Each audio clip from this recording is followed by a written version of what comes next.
Donc moi je me présente, je m'appelle Aurel Akman, je suis ingénieur polytechnicien, ex-data scientist.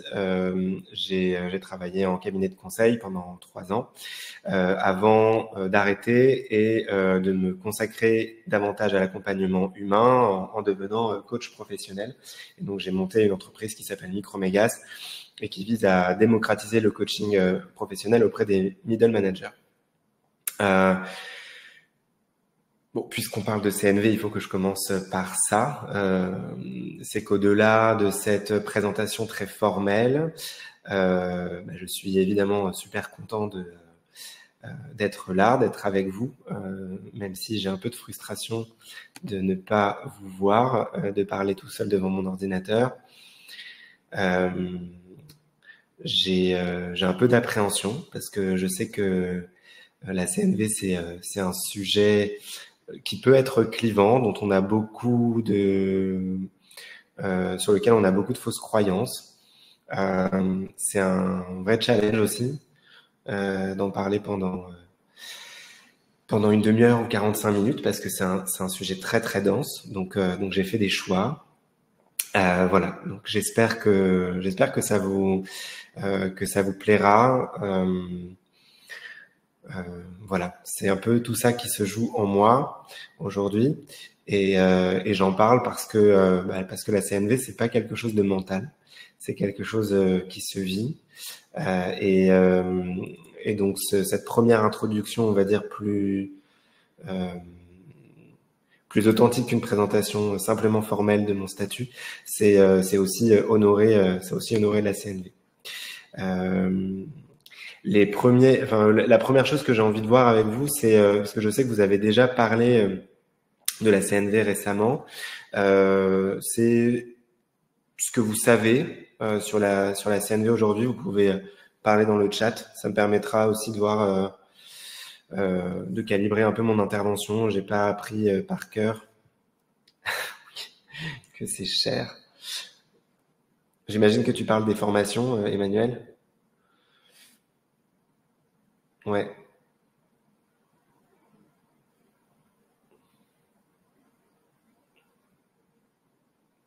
Si tu veux, je pourrais te parler de petites rustines pour que ça coûte moins cher. Le principe OSBD, ouais, observation, sentiment, besoin, demande.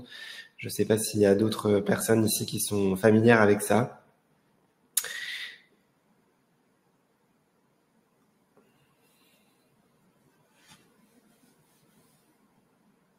Autre chose que j'ai oublié de préciser, c'est que j'ai un tic et donc du coup je touche beaucoup mes cheveux. J'espère que ça vous déstabilisera pas.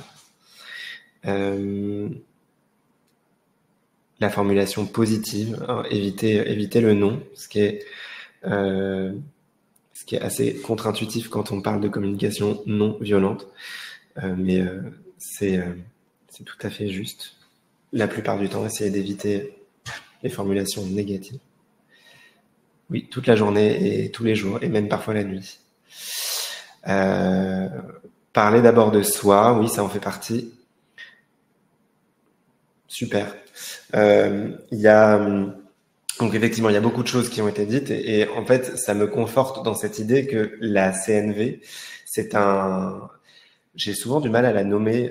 Je peux pas l'appeler un modèle parce que c'est pas un modèle de communication.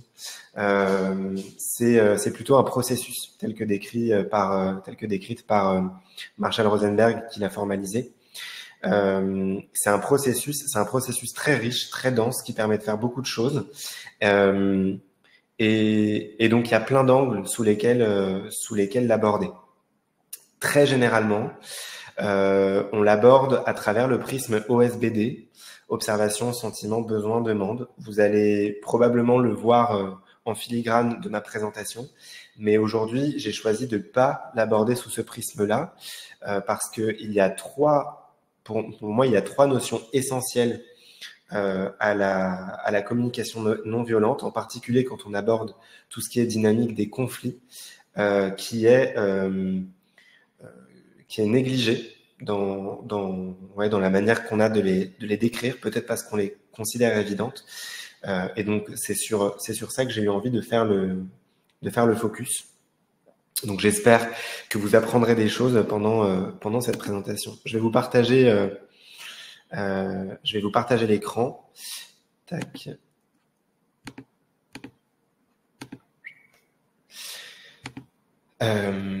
Et donc, ouais, je pense que ça peut le faire comme ça.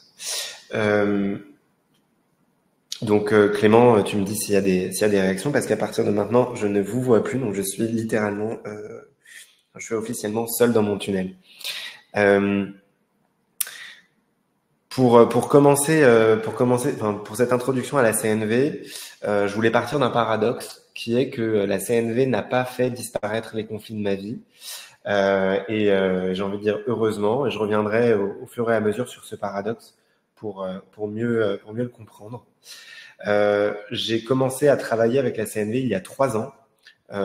Au départ pour moi, et puis ensuite, enfin, je l'ai très rapidement intégré à ma pratique de coaching parce que c'est une pratique très puissante pour creuser à l'intérieur des besoins et des besoins d'un individu et l'aider à remplir ses objectifs et à surmonter ses obstacles, à gagner en créativité. Mais je pense qu'au départ, j'en avais une mauvaise appréhension, comme beaucoup de gens qui s'y mettent. Moi, je voulais faire de la CNV pour enlever les conflits dans ma vie.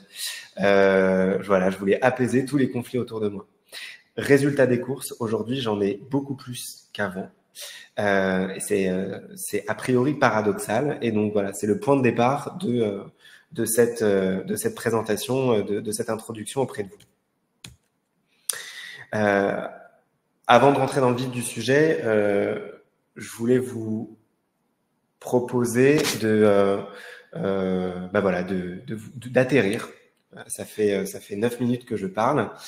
Je vous propose d'atterrir, de voir comment est-ce que vous vous sentez aujourd'hui, maintenant.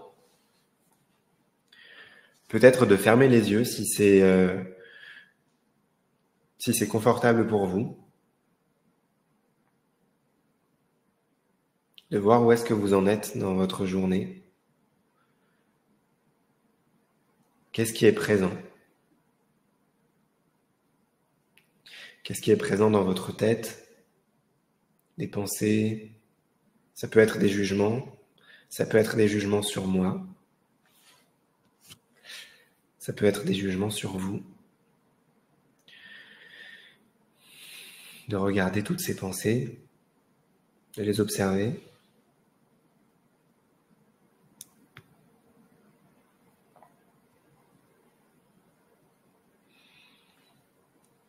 De voir comment vous vous sentez dans votre corps. Est-ce qu'il y a des tensions à un endroit particulier?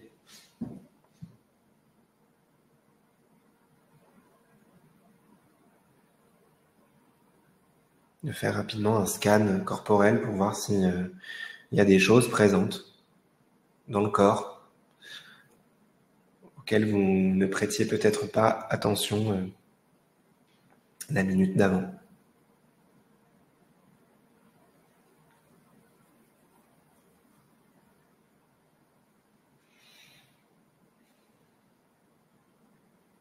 Peut-être qu'il y a des émotions aussi qui vivent actuellement en vous.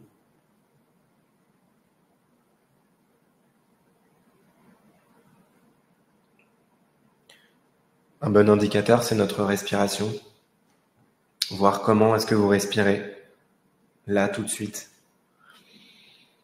Est-ce que vous respirez plutôt par le ventre ou dans le haut du corps, au niveau du buste et des clavicules? Est-ce que c'est une respiration courte ou ample?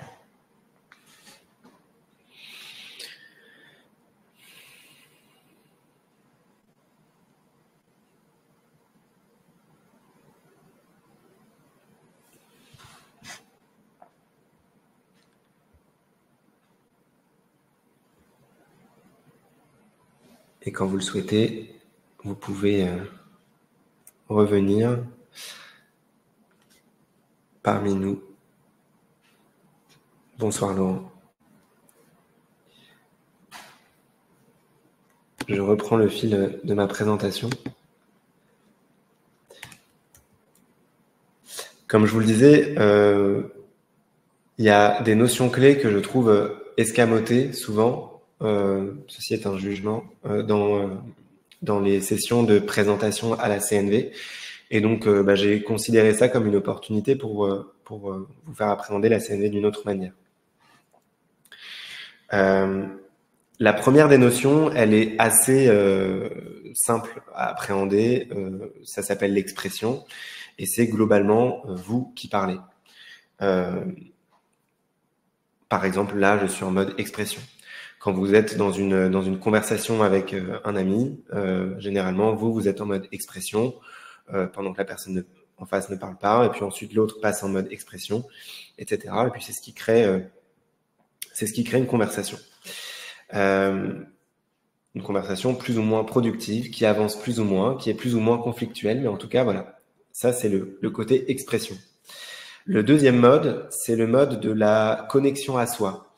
Ça, c'est déjà un étage un peu plus subtil de la CNV et qui correspond à peu près à ce que j'ai fait en début d'intervention, à essayer de voir à l'intérieur de moi ce qui se jouait à l'instant T, où je vous ai fait part de mon contentement et aussi de mes frustrations, de mes peurs, de mes craintes, etc., de mes appréhensions.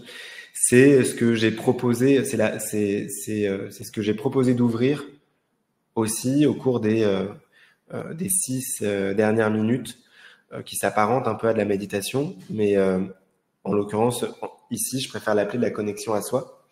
Et l'idée, c'est simplement, c'est pas toujours si simple, de se reconnecter à son flot de pensée, à son flot d'émotions, de ralentir le rythme quelque part. Cette connexion à soi, elle peut évidemment avoir lieu quand vous êtes tout seul ou toute seule dans votre chambre, juste avant de dormir, ou même quand vous êtes un peu en mode pilote automatique, en train de cuisiner, de couper des carottes. Mais il peut aussi avoir lieu au sein d'une conversation, en particulier quand c'est une conversation qui suit le processus de communication non violente. La communication non violente, j'aime souvent la considérer comme un ralentissement de notre rythme de parole. Et ce ralentissement, il est en particulier dû à ces moments où on s'autorise à ne pas être dans l'expression, mais à être plutôt dans la connexion à soi, c'est-à-dire comment est-ce que je reçois ce que je viens d'entendre. Justine vient de me partager que, je sais pas, c'est complètement faux, mais qu'elle était stressée parce que j'étais arrivé en retard juste avant la comète. Comment est-ce que je reçois ça? Combien de temps je prends pour juste accueillir et voir comment, ce que ça fait émerger chez moi en fait, ce que ça fait émerger comme pensée, ce que ça fait émerger comme jugement, ce que ça fait émerger comme émotion. Et là, d'ailleurs, à votre avis, si je vous pose la question, combien est-ce que vous voyez d'émotions, de mots pour exprimer des émotions? Vous pouvez répondre dans le chat.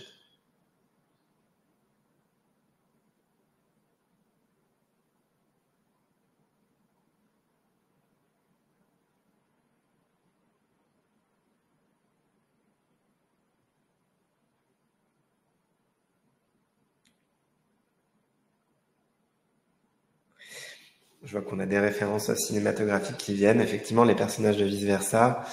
Emmanuel parle de 4 grandes et d'autres plus subtiles. Dans Vice Versa, il y en a déjà 5, puisqu'il y a aussi le dégoût qui apparaît. C'est un super film d'ailleurs. N'hésitez pas, il n'y a pas vraiment de bonne réponse.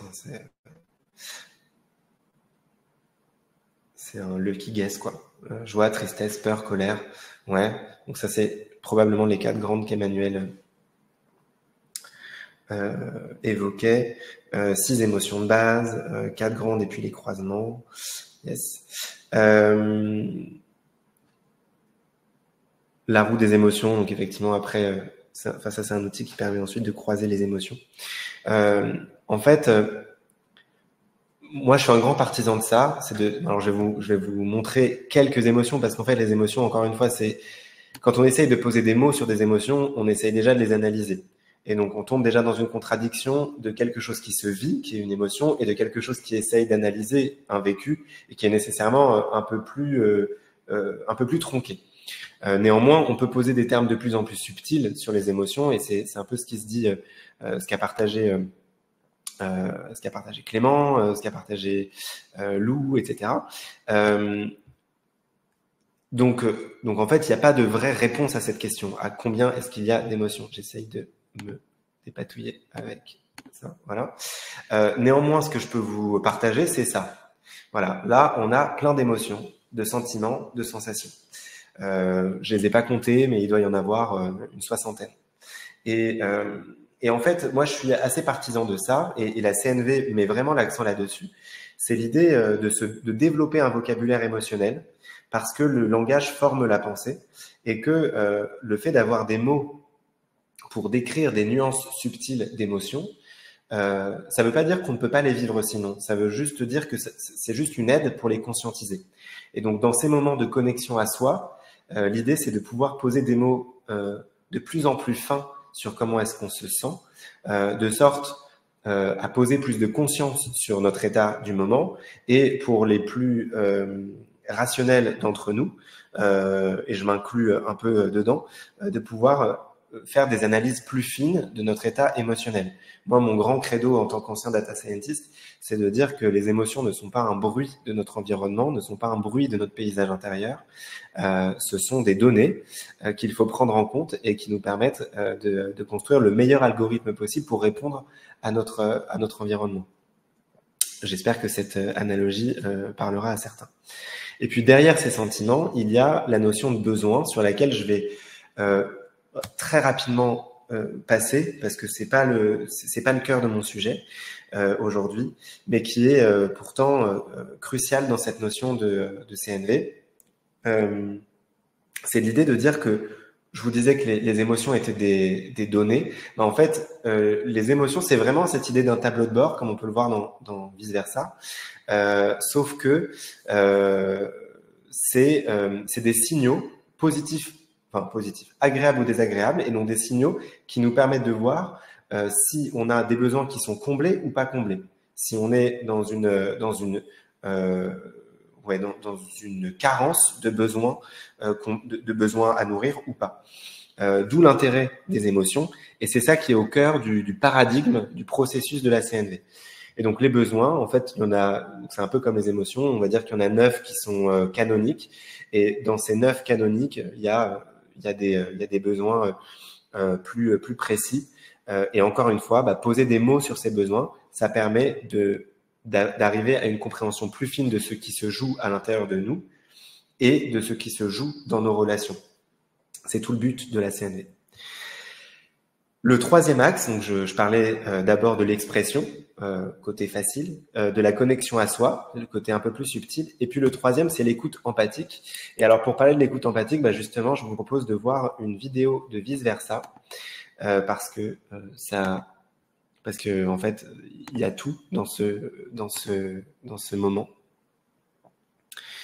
Et ensuite, on pourra reprendre la conversation. My rocket! Wait! Riley and I were still using that rocket. It still has some song power left. Who's your friend who likes to play?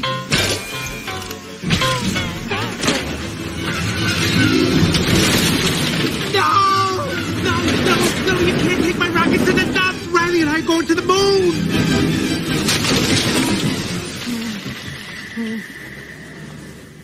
Riley can't be done with me.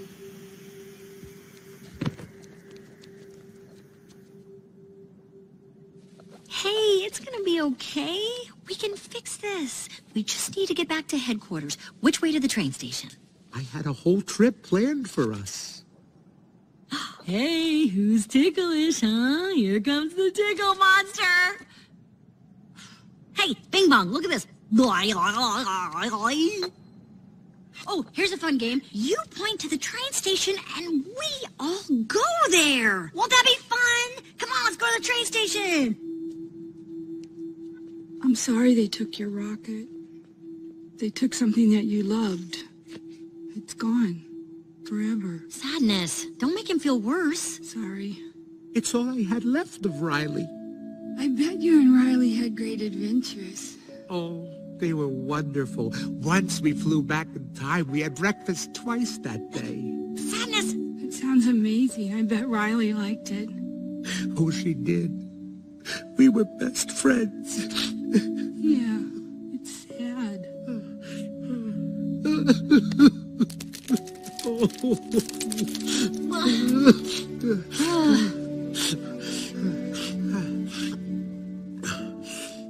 I'm okay now. Come on. The train station is this way.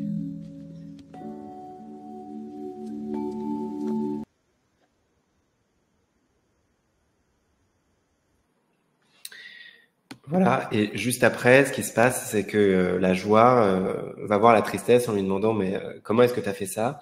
Et la tristesse lui répond « ben je sais pas, j'ai juste vu qu'elle était triste, alors je l'ai écoutée. » Et en fait, c'est un super, c'est le meilleur exemple cinématographique, je crois, de l'écoute empathique qu'on introduit dans la CNV.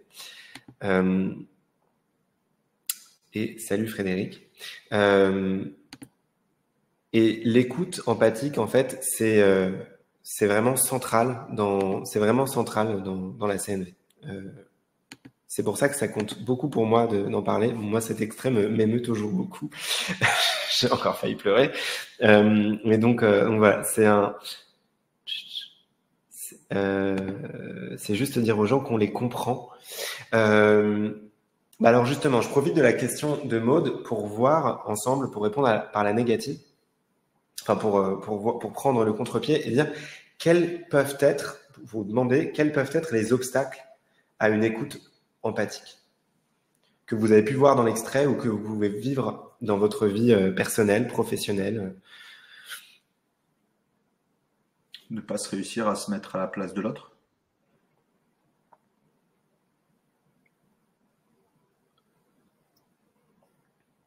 Le fait de ne pas être dans les mêmes émotions, le fait de ne pas réussir à se mettre dans la place de l'autre.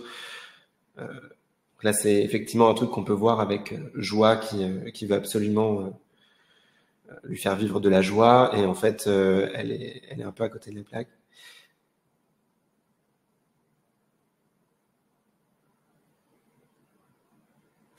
Le fait d'être pressé, de ne pas avoir le temps. Ouais, et ça fait quoi, du coup, dans la conversation quand on est pressé, quand on n'a pas le temps? Comment ça se traduit dans les faits?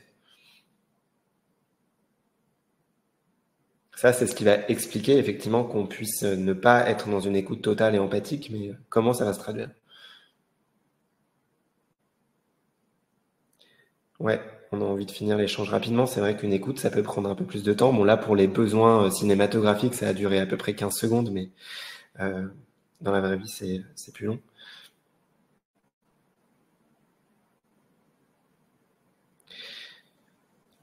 Emmanuel, ce que tu décris, c'est le phénomène de projection. C'est effectivement, moi, j'aurais besoin de ça, donc du coup, je me dis que l'autre peut avoir besoin de ça.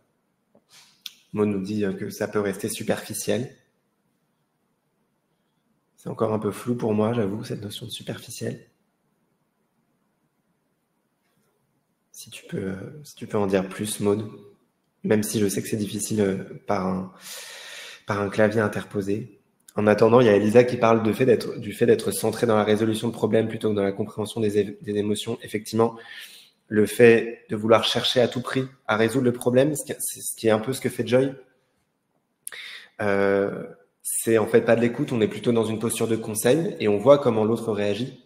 En fait, il reste sur sa ligne. Il est complètement hermétique à ce qu'il dit. Regardez ça dans vos conversations. Posez la conscience sur les moments où vous êtes plutôt dans le conseil plutôt que juste dans l'écoute et dans l'accueil. Vous allez voir la réaction de l'autre en face. Généralement, la phrase qui suit commence par « oui, mais ».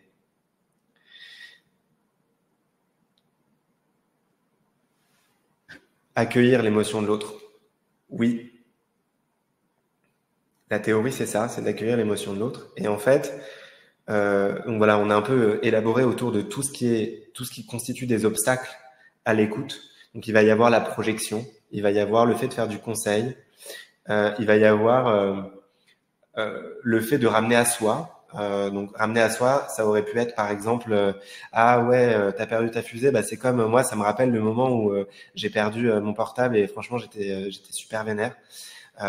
Ou alors ça va être parfois l'idée de faire de la sympathie et donc du coup peut-être d'en rajouter, de dire ah mais c'est rien, on est connards, ils t'ont enlevé ta fusée, nanana. Ça encore une fois, on n'est pas encore dans l'écoute, on surjoue quelque part, on est plus dans la sympathie et là on vit carrément l'émotion de l'autre plutôt que juste lui laisser son émotion et d'être nous dans l'accueil. Alors Maud, si on est pressé, on va pas prendre le temps de demander vraiment de quoi l'autre a besoin, on va direct aller exactement, ben voilà, c'est ça. C'est ce qu'on se disait tout à l'heure. Donc effectivement, le fait de sauter à la solution. Tout ça, en fait, c'est ce qu'on appelle des entraves à l'écoute, des obstacles à l'écoute. Ce qu'on appelle l'écoute empathique, en fait, en CNV, ça paraît très simple, et en réalité, c'est ce qu'il y a de plus difficile, c'est de tout simplement écouter et se taire pendant un long moment. Je vous propose cet exercice, j'aimerais beaucoup le faire avec vous, mais je vais pas avoir le temps et en plus je peux pas vous envoyer dans des salles, etc. Mais ce que vous pouvez faire, c'est après le meet-up ou demain, quand vous vous croisez, prendre un collègue de bureau ou quelqu'un qui a participé à ce meet-up et prendre 10 minutes avec lui ou avec elle. Pendant 4 minutes, il y a une personne qui va parler, qui va faire un peu cette connexion à lui-même à haute voix. Pendant que l'autre ne dit rien, est en écoute silencieuse. Ensuite, vous intervertissez. Donc voilà, 4 minutes, ça va être B qui parle, et puis A qui écoute. Et puis, vous profitez des 2 dernières minutes pour faire juste un débrief sur ce qui s'est joué entre vous et sur les ressentis que vous avez eus. Ce débrief, je vous propose 2 minutes, mais vous pouvez évidemment le faire le rendre plus long.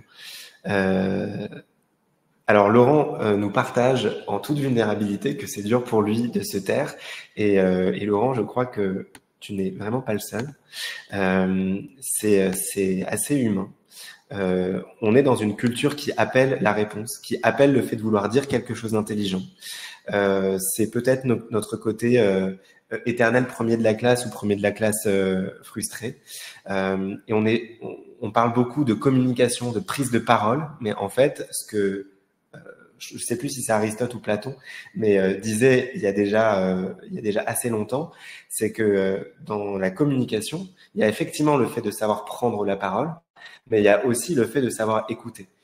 Un peu comme si vous jouiez au tennis, en fait, si vous jouez au tennis et que vous avez que envoyer la balle, c'est super si vous jouez contre un mur, mais par contre, si vous voulez vraiment faire des échanges, il faut aussi savoir réceptionner la balle. Sinon, vous allez faire des hors-jeux tout le temps.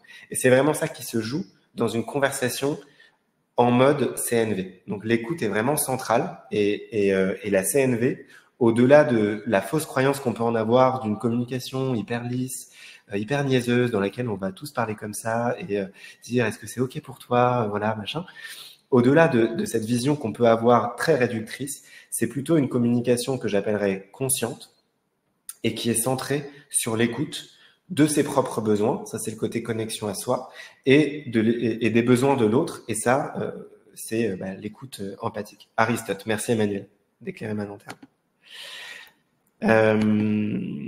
Tac, la vidéo, c'est fait. Je repartage mon écran pour la suite. Évidemment, si vous avez des choses à partager, n'hésitez pas.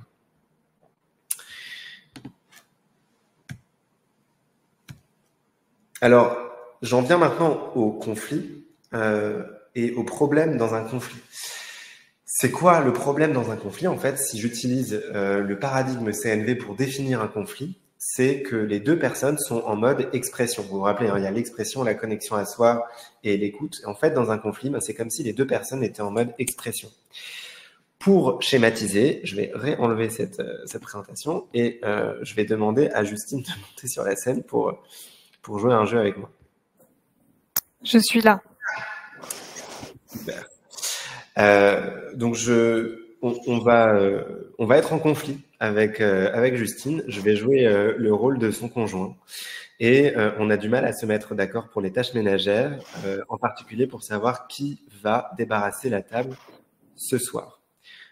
Justine, on va prendre 2-3 minutes pour ça. Classique. Justine, alors évidemment, après, vous pouvez transposer. Justine, je te laisse démarrer. Ok. Bon, bah, Aurel, tu peux débarrasser là, s'il te plaît?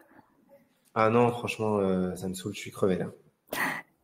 Ouais. Enfin, moi, je suis fatiguée aussi et surtout que bah, j'ai fait à manger. Donc là, j'estime que c'est à toi de débarrasser tout simplement pour le partage des tâches. Non mais enfin, ça va, on va pas faire de toute conversation un moyen d'entrer dans un conflit de genre. Ça va, les tâches, on les partage. Moi, cette nuit, c'est moi qui me suis levé pour m'occuper de la petite.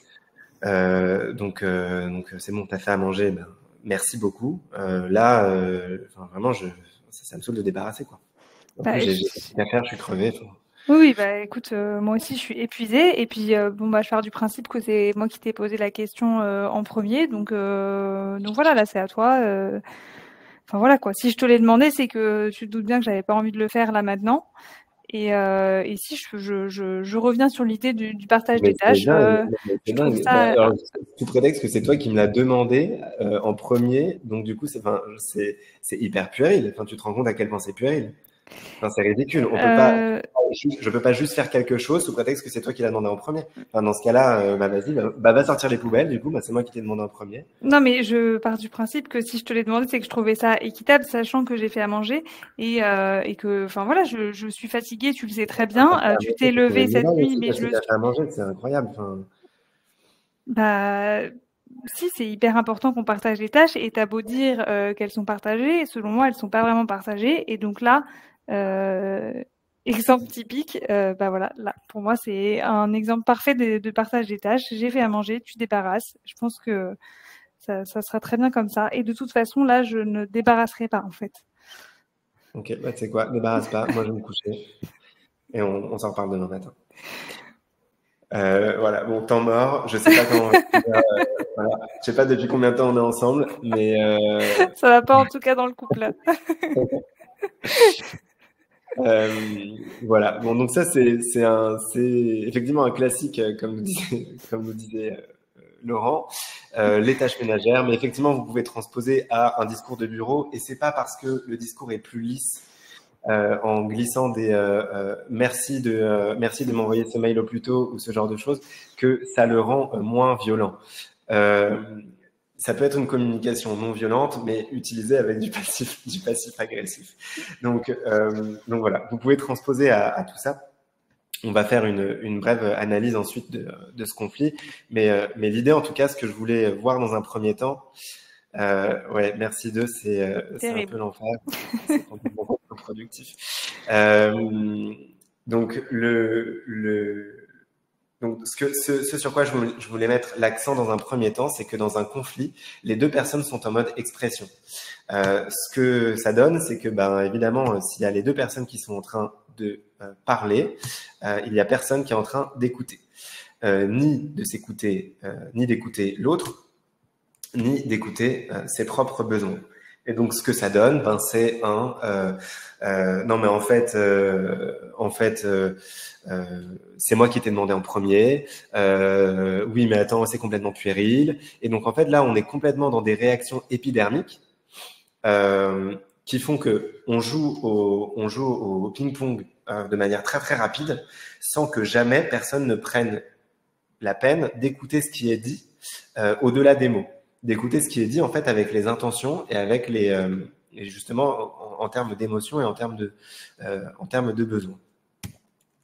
Alors c'est complètement normal parce qu'on peut pas toujours écouter, et ça c'est une grande preuve d'humilité que de savoir quand on est capable d'écouter et quand on n'est pas capable d'écouter. Pourquoi ces deux seaux pleins de framboises pour parler de ça? Parce que on utilise la métaphore du seau pour parler de l'expression et de l'écoute. En fait, ça demande de l'énergie d'écouter. C'est ce que nous disait Laurent, je crois. C'est difficile de pas parler, c'est difficile de pas donner son avis. C'est pas contre nature, mais en tout cas, c'est contre culture. On n'est pas dans cette culture-là. Et donc, du coup, vous pouvez imaginer votre état émotionnel comme un seau plein. Et en fait, l'expression, c'est ce qui vous permet de vider votre seau. Dans un conflit en particulier, ça va vous toucher personnellement. Et donc, du coup, évidemment, quand ma compagne, en l'occurrence Justine, me dit que j'en fous pas une, ça m'attaque personnellement. J'ai envie de répondre, j'ai envie de me défendre. Je me sens vraiment attaqué. Et donc, du coup, ça remplit très, très vite ma jauge, ce qui fait que mon seau est plein. Et donc, s'il y a quelqu'un qui est en expression, qui essaye de vider son seau dans le mien, c'est juste pas possible, en fait. J'ai déjà un seau plein, l'autre a un seau plein. Il y a personne qui peut vider son seau dans le seau de l'autre. L'écoute, c'est ça. C'est vider, c'est permettre à l'autre de vider son seau. Et donc, c'est pour ça que c'est important d'être en mesure de savoir si on peut accueillir le seau de l'autre. Donc, en tout cas, c'est normal de ne pas toujours pouvoir écouter. Ça n'a rien de... Voilà, on n'est pas un sociopathe si c'est pas le cas. Le but de la CNV dans un conflit, c'est de garder la connexion à l'autre. Donc, on va rejouer la scène. Et là, cette fois-ci, moi, je vais prendre ce qu'on appelle en CNV mes oreilles de girafe, puisque initialement, la communication non violente devait s'appeler la communication girafe, pour des raisons de marketing, je pense qu'ils ne l'ont pas appelé comme ça.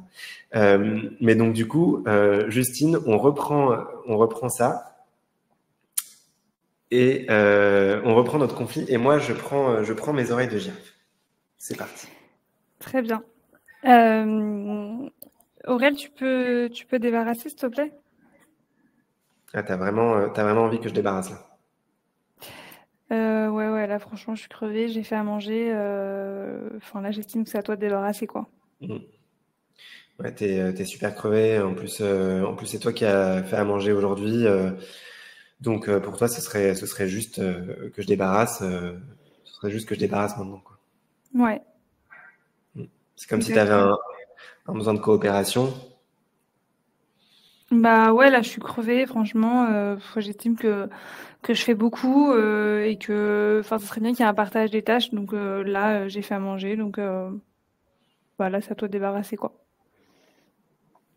J'ai l'impression que c'est dur pour toi le fait d'avoir des tâches ménagères à faire et que tu as vraiment besoin de justice et d'équité dans la manière dont on se répartit.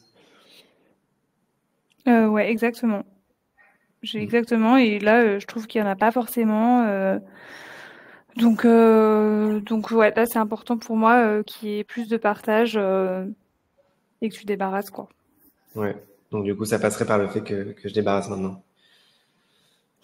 Ouais, exactement. Ok, j'entends vraiment ton besoin et ça me touche parce que ça fait vraiment partie de ce que j'ai envie d'avoir aussi moi dans le couple, la coopération. Est-ce que t'es prête à écouter comment je me sens là maintenant? Ouais, je suis prête là. En fait, moi je suis un peu crevé, en particulier parce que j'ai pas bien dormi cette nuit, même si je sais que parfois c'est toi et voilà. Et donc j'ai juste besoin de 15-20 minutes de calme, juste me mettre dans un espace silencieux, voilà, pour me détendre un peu. Et après, je suis carrément ok pour débarrasser. Et là, voilà, là je suis un peu fatigué, j'ai besoin juste de décompresser un peu. Est-ce que ça te va comme moyen de faire? Écoute, oui, ça me va. Enfin, j'avais pas d'impératif sur le timing et quand est-ce que tu devais débarrasser, mais à partir du moment où tu me proposes une solution dans laquelle tu débarrasses, si tu as besoin d'un temps pour toi, il n'y a aucun souci. Super. J'y vais juste après. Merci beaucoup. Franchement, j'aimerais pas avoir un conflit avec moi, c'est insupportable. Mais tu as des conflits avec toi, parce que là, mais je sais bien. Je parle de conflits avec les gens, mais effectivement, vous pouvez transposer ça à votre dialogue intérieur et vous verrez que c'est aussi parce qu'il y a deux parties de vous qui sont en mode expression, en particulier un juge intérieur qui est très très fort. Et voilà, l'idée de la CNV, c'est aussi de pouvoir faire un peu de tri là-dedans. Je vois qu'on a eu plein de réactions en attendant. Les conflits, c'est très, très inspirant. On parle d'ados, etc. Machin, donc, super. Je vois que ça inspire beaucoup de gens. Et c'est vrai que les conflits, c'est super inspirant. Sinon, les films seraient super chiants. S'il y a pas de conflit dans un film, c'est nul. Donc voilà, le but de la CNV, c'est de garder la connexion à l'autre. Pour ça, on a plusieurs. Il y a 3 choses que je mentionnerai. La première, c'est d'être en conscience de notre position dans le triptyque. À quel moment je suis en expression, à quel moment je suis en écoute, à quel moment je suis dans la connexion à moi-même. Et l'idée, c'est de garder des lignes parallèles. S'il y a une personne qui est en expression, par exemple, il y a Justine qui est en train de nous dire que ça la saoule parce qu'elle est crevée et qu'elle a besoin d'un partage des tâches, on voit que c'est au-delà de la vaisselle, en fait. C'est une problématique, de genre presque.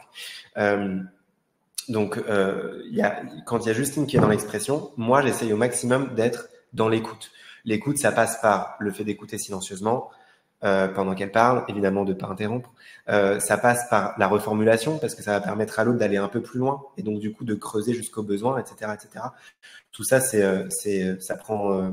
Enfin voilà, il y a toute une pratique à intégrer, mais donc voilà, dans l'idée c'est ça, c'est essayer d'avoir des lignes parallèles. Quand il y a quelqu'un qui s'exprime, l'autre écoute. Quand il y a quelqu'un qui écoute, l'autre s'exprime. Moi, j'ai demandé, s'il y a les deux qui écoutent généralement, en fait, c'est pas possible. S'il y a les deux qui s'expriment, c'est là, on s'entend plus. Et s'il y a les deux qui sont en écoute d'eux-mêmes, ça fait un peu moins de Shaolin où on est en train de méditer, mais c'est hyper intéressant, en fait, parce que c'est un moment où on est en train d'accuser réception de ce qui se passe. Et c'est ce qui nous permettra de partir de quelque chose de beaucoup plus juste, de beaucoup plus authentique dans l'expression qui viendra ensuite.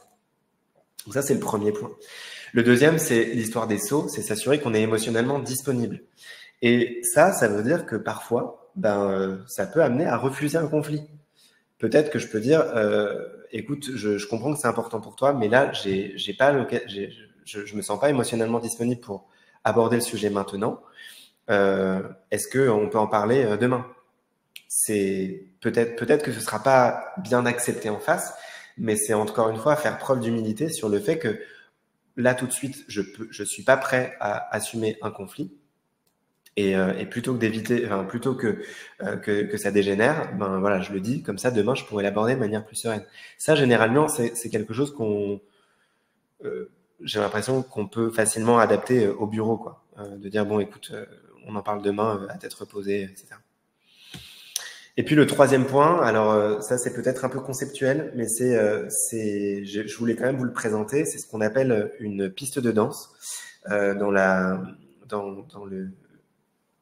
les ateliers CNV. Et l'idée c'est de s'intéresser aux besoins plutôt qu'aux stratégies. En fait, dans tous les trucs, donc il faut les lire 2 à 2. Donc en fait, est-ce que je suis en train de parler d'observation? Est-ce que je suis en train de parler de jugement? Est-ce que je parle d'émotion ou est-ce que c'est des pensées? Est-ce que je suis dans le besoin ou est-ce que je suis dans la stratégie? Est-ce que je suis dans les demandes ou est-ce que je suis dans l'exigence? OSBD, c'est là en fait. Et c'est ce qui permet d'avoir une communication authentique. Souvent, nous, on est en fait beaucoup plus là-dedans. Et l'idée, c'est de ralentir le rythme pour savoir où est-ce qu'on est dans la piste de danse. Si vous avez déjà pris des cours de danse, vous voyez bien que la choré, au départ, on l'a fait de manière lente avant d'augmenter le rythme. Si je refais le match des conflits avec Justine, au début, j'étais plutôt dans l'idée de dire bon, tu débarrasses, s'il te plaît. Donc là, je suis clairement dans une exigence, même si ça ressemble à une demande. Écoute, là, je suis fatigué, ça c'est une émotion. Donc, je suis fatigué, donc j'ai envie que ce soit toi qui débarrasse. C'est toi, là, c'est une stratégie. Voilà, moi, quand je vais répondre, je vais dire non mais attends, tu te rends compte à quel point c'est puéril, et en plus moi aussi je suis crevé, donc laisse-moi du temps, etc. Donc là, je suis vraiment plutôt dans ce canal, sur cette ligne-là. Dans le deuxième cas, moi quand je parlais, j'étais plutôt ici. Bon, j'ai pas fait d'observation parce que j'étais un peu dans le flow du truc, mais j'aurais pu dire un truc du type quand tu me demandes de débarrasser. je ressens que gna gna gna. Donc ça, c'est le côté OSBD. Mais sans en faire autant, moi, l'idée, c'était de dire, bah, ok, je suis hyper touché par ce que tu me dis, parce que moi aussi, c'est une chose dont j'ai envie. Moi aussi, j'ai besoin de coopération dans notre couple. Je vois que toi, tu as besoin de coopération dans notre couple. Est-ce que tu es capable d'entendre maintenant ce que j'ai à te dire? Oui, je suis capable. Ok, d'accord. Bah voilà, moi j'ai besoin de me reposer pendant 15-20 minutes. Est-ce que ça te va si c'est à ce moment-là que je débarrasse? Et là, c'est des demandes. Voilà.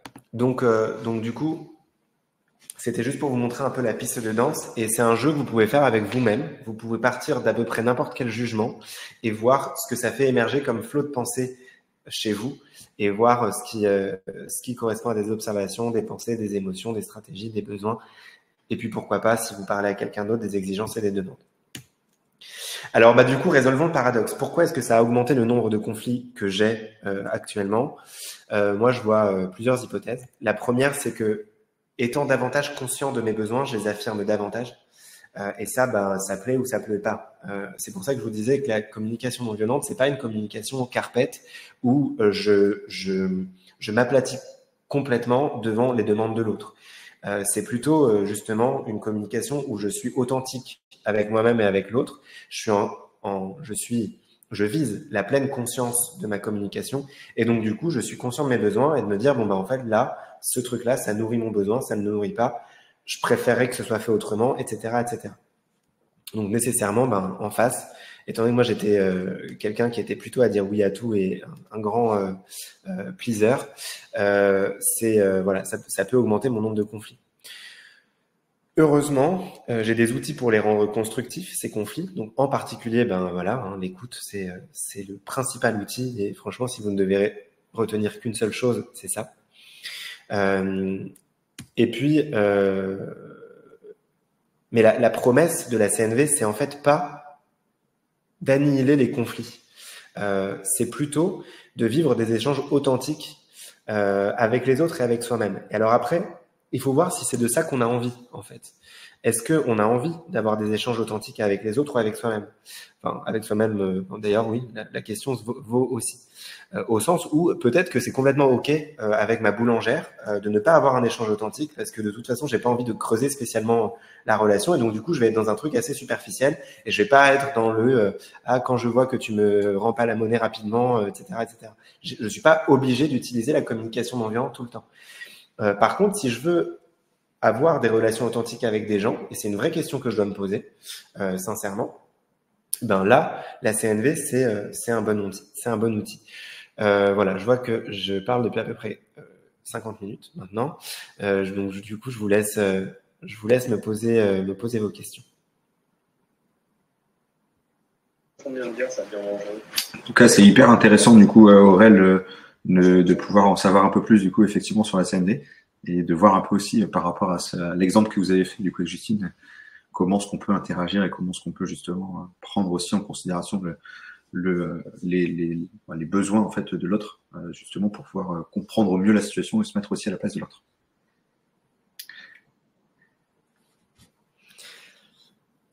Alors, je vois, ouais, Emmanuel, donc dans le monde du travail, n'est-ce pas le risque de rentrer dans l'émotion et d'entrer en décalage?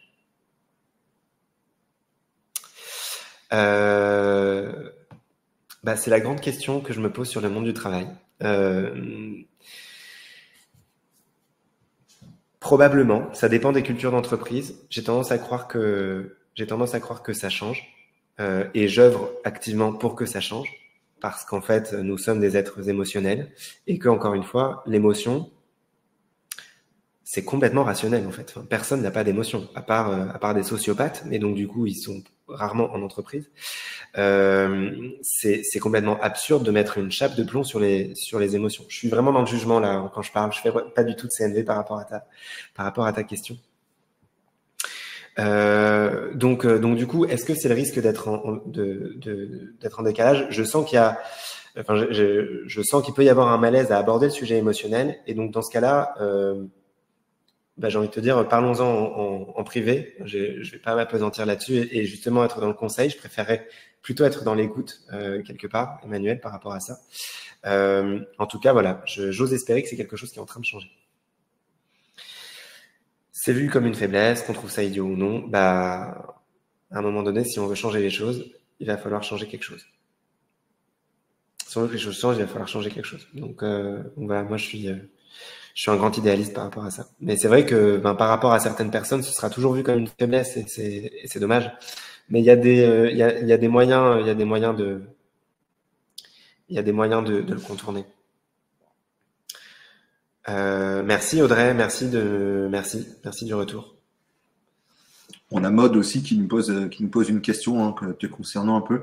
Donc, comment ça se fait que tu aies plus de conflits qu'avant? Eh ben, moi, je l'impute vraiment à cette notion de savoir ce qui est. En fait, à vrai dire, je l'impute à plusieurs choses. Je ne vais pas rentrer dans le détail, mais donc il y a déjà le fait ce que je disais sur les besoins, c'est-à-dire être plus conscient de mes besoins, ça fait que je suis parfois plus intransigeant. Et alors après, c'est faire de la CNV sur ma CNV. C'est comment nourrir mon besoin de connexion à l'autre, parce que c'est aussi un besoin, et donc du coup faire en sorte de ne pas être intransigeant et donc de ne pas toujours alimenter un conflit. Par exemple, moi j'ai une conscience écologique de plus en plus grande, ma famille beaucoup moins. Ça me fait péter des câbles à tous les dîners de famille. Ça me faisait péter des câbles à tous les dîners de famille. Aujourd'hui, j'ai tendance à privilégier. Ouais, voilà, en gros, je dis quand ça me saoule. C'est vrai que Emmanuel, merci de me traduire en moins long, mais en gros, c'est ça. Tu peux me contacter sur LinkedIn, Emmanuel, Aurel Ackman. Et donc du coup, Maud, donc je continue à répondre à ta question. Et donc du coup, voilà, ça fait que parfois, je vais avoir tendance à privilégier un besoin qu'un autre. Et c'est un effort en fait d'ensuite se remettre dans une dynamique où on rééquilibre les besoins. Donc je pense que c'est un passage, j'ai envie de croire que c'est un passage naturel de passer par un stade où ça augmente le nombre de conflits avant de pouvoir être dans une maîtrise plus fine et donc du coup de pouvoir les réduire. Mais c'est aussi parce que j'ai envie d'affirmer mon authentique, enfin, j'ai envie de construire des relations authentiques et j'ai pas envie de faire voir quelqu'un qui n'est pas moi en fait dans les relations authentiques que j'ai envie de vivre. Donc ça c'est le premier point. Et le deuxième point, mais alors ça j'essaye, ça c'est le classique de ceux de quand je commençais en CNV et ça a été partagé par pas mal de gens et Marshall Rosenberg en parlait aussi. C'est qu'en fait quand on découvre l'écoute empathique et donc le fait d'être écouté avec quelqu'un qui vraiment se tait pendant 5 minutes, 6 minutes, 10 minutes en face de nous, ou qui juste reformule et qui ne donne pas de conseils, qui ne ramène pas à soi, qui fait pas de projection, c'est tellement agréable parce que ça va tellement chercher à l'intérieur de soi que à un moment donné, l'écoute devient, attention, ça va être de l'inception CNV, l'écoute devient une stratégie privilégiée dans nos relations et donc du coup il m'est arrivé de dire mais de toute façon tu m'écoutes pas, tu fais que me donner des conseils, j'en ai marre, c'est pas de conseils dont j'ai besoin. Et donc en fait d'être vraiment tellement conscient de ça que je le communiquais et que j'étais énervé et donc pas émotionnellement disponible pour à ce moment-là moi être dans l'écoute de dire ah ouais c'est hyper important pour toi de me donner des conseils, etc. Parce qu'en fait ça peut aller hyper loin, la conscience de comment on communique en fait, la conscience de la métacommunication. Donc voilà pour Maud. J'espère que ça répond à ta question. C'était peut-être un peu long. Et alors, Lou, utiliser cet outil de communication parmi des gens qui ne le connaissent pas ou ne le maîtrisent pas, ça renverrait pas une image un peu pédante? Si. Complètement. Surtout quand tu ne le maîtrises pas bien. Et alors, je ne sais pas si certaines personnes ont vu la série Les Papillons Noirs qui était sur Arte il y a quelques temps. Et alors, pour moi, il y a un des plus beaux exemples de CNV dedans. Et c'est un mec qui est un négociateur, qui veut parler à quelqu'un qui a un fusil pointé sur son père. Et bon, son but évidemment, c'est de le faire lâcher l'arme, quoi. Mais c'est un contexte d'énorme tension et il peut pas le faire comme ça. Autant vous dire que, alors à ce moment-là, donc du coup, il rentre vraiment sur son canal émotionnel. Donc du coup, il lui parle de manière hyper virulente en disant mais évidemment que t'es en colère parce que c'est un connard ce type, etc. machin. moi, j'ai tendance à dire que ça, c'est complètement de la CNV, en fait. C'est-à-dire que je rentre sur le canal émotionnel pour que la personne puisse se sentir comprise. C'est ça le but. La CNV ne consiste pas à faire que du OSBD. Parce que, effectivement, quand c'est mal fait, c'est horrible de parler comme ça. Ça rend la chose, pour le coup, extrêmement inauthentique. C'est juste que c'est un chemin obligatoire pour construire, enfin pour ralentir la conversation consciemment et pour créer un autre chemin neuronal en fait vers une autre manière de communiquer. Donc c'est une grammaire en fait. C'est comme le français. Au départ, vous allez, on va faire des phrases en parlant en mettant toutes les négations, etc., etc., etc. Et puis au bout d'un moment, ben, vous allez parler en verlan, vous allez parler en argot, vous allez parler, bref, le français un peu de rue. Et c'est ça l'étape ultime de la CNV. Moi, je n'y suis pas encore. C'est d'être dans le côté ce que mon formateur appelait le girafe de rue. C'est-à-dire que je suis pas dans la CNV académique. Donc oui, Lou, c'est vrai. Si on le fait mal, ça peut avoir une image un peu pédante ou un peu psy. Et donc, du coup, ça peut augmenter le nombre de conflits parce que ça connecte pas avec l'authenticité. Et donc, d'ailleurs, moi, ce que je résumerais pour ça, c'est que avant le OSBD, c'est très bien, mais avant ça, il y a le I. Et ça, c'est une personne qui s'appelle Isa Padovani, qui est un grand maintenant, parce qu'elle a changé de sexe, praticien de la CNV, donc Isa Padovani, qui parle du I et qui est l'intention. C'est dans quel but est-ce que je fais de la CNV? Dans quel but est-ce que je parle comme ça? Et en fait, moi, je dois vous partager que je pense que l'échange le plus violent que j'ai eu de ma vie, c'était avec une personne de mon stage de CNV, à qui j'ai décidé de plus parler aujourd'hui parce que j'ai considéré que justement, c'était utiliser de la CNV d'une très mauvaise manière. Et voilà. Et donc, du coup, c'est toujours se connecter au I, à l'intention. C'est quoi l'intention derrière ça? On peut très bien parler de manière grammairienne et académique la CNV. C'est pas pour autant que l'intention est non violente. De la même manière qu'on peut écrire de super beaux discours pour, à la fin, je sais pas, élaborer un génocide. Voilà. Hitler était un super orateur. Donc, la communication, c'est super. Ça peut être très, très bien utilisé. Mais ça peut aussi être un moyen de manipuler.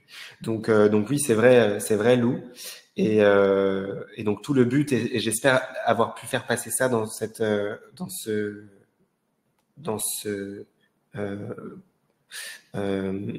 présentation très rapide de la CNV, c'est que le cœur de la CNV, c'est vraiment l'écoute et la connexion à soi, les concepts de besoin versus stratégie, etc. Et ensuite de naviguer autour de ça et de se laisser, juste d'être en conscience de sa communication. Ensuite, s'il n'y a pas le processus complet, c'est pas grave. Mais déjà, être en conscience de là, je suis en train de parler, là, je suis en train d'écouter, là, je suis en train de me connecter à moi.